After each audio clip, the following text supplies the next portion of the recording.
সর্বজনপ্রিয় শ্রদ্ধেয় অধ্যাপক ডক্টর মানিক সাহাজির নেতৃত্বে সংগঠন ও শাসন প্রশাসন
সরকারকে গঠিত করতে সহযোগিতা করেছে। আজকে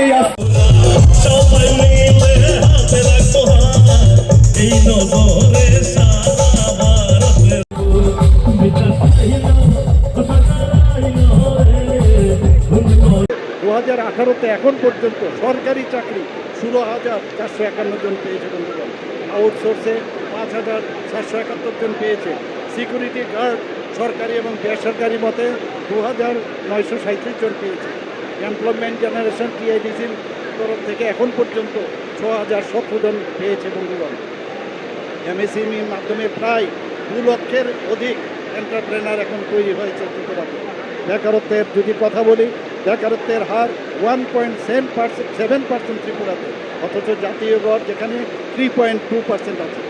মাননীয় অমিত শাহজির উপস্থিতিতে আমরা কিছুদিন আগে প্রায় 2,830 জন বিভিন্ন পদে আমরা নিয়োগ পত্র এখানে দিয়েছি।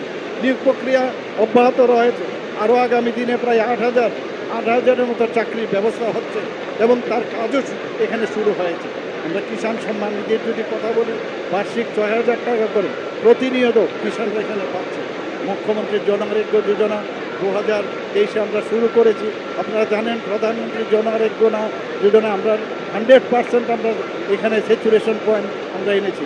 কিন্তু বাকিরাও যাতে এই সুরক্ষার, যেখানে স্বাস্থ্য সুরক্ষার বিষয় আছে, মুখ্যমন্ত্রীর জন আরোগ্য যোজনা সেটা আমরা করেছি, সেটারও কাজ চলছে।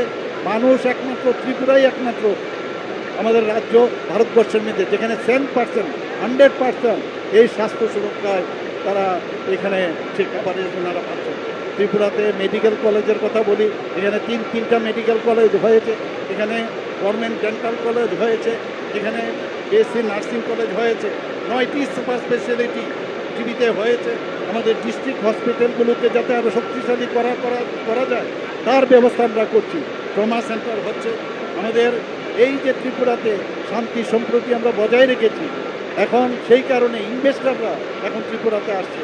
কিছুদিন আগেও আপনারা দেখেছেন যে ত্রিপুরাতে যখন আমরা ইনভেস্টর মিট করি, ডেস্টিনেশন ত্রিপুরা, প্রায় প্রচুর যারা ইনভেস্টর এখানে এসছেন, 887 জনের মতো ইনভেস্টর এসছেন এবং তাতে করে আমাদের এখানে 3,700 কোটি টাকার ওনারা করেছেন বন্ধুগণ।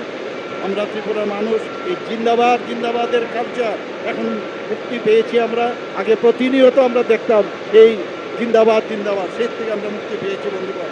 35 বছরে সিপিএম এবং কংগ্রেস যে পুরনো ক্যাসেট সেইগুলো বাজিয়ে বাজিয়ে ওরা সারা বছর ওরা কাজ করতে বন্ধুগণ।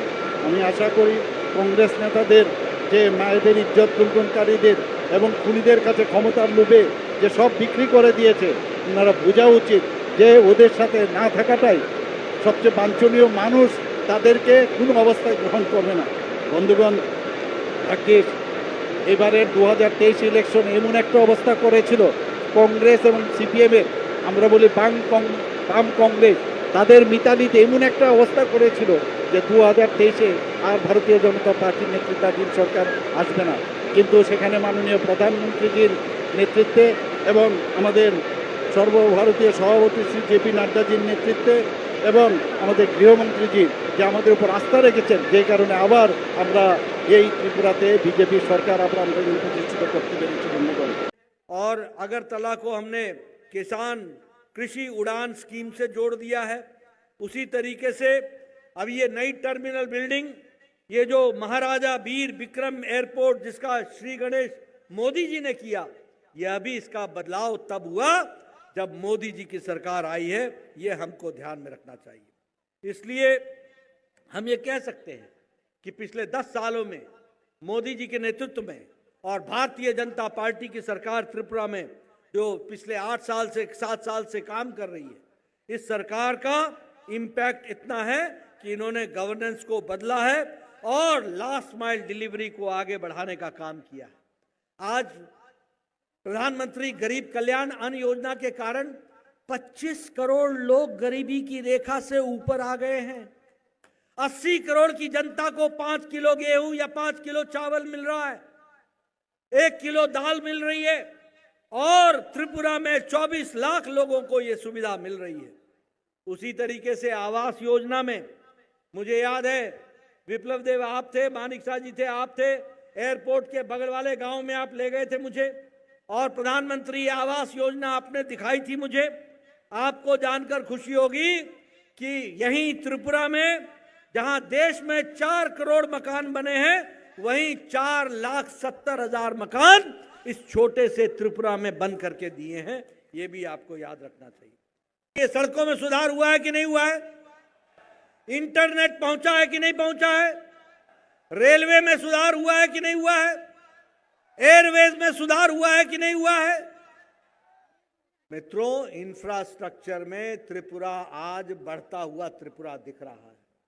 10 साल पहले जब मैं त्रिपुरा आया था तो आपने देखा होगा एयरपोर्ट से शहर को आने वाली रोड में गड्ढा है कि गड्ढे में रोड है पता नहीं चलता था।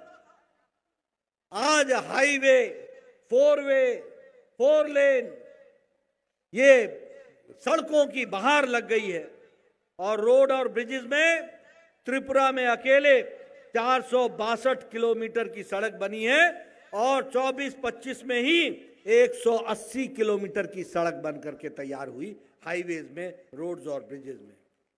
उसी तरीके से सोशल वेलफेयर स्कीम में आपको लगभग 2,000 रुपए, 3,77,000 हमारे बहनों को सोशल स्कीम के तहत पेंशन दी जा रही है। ये विकास के काम हुए हैं।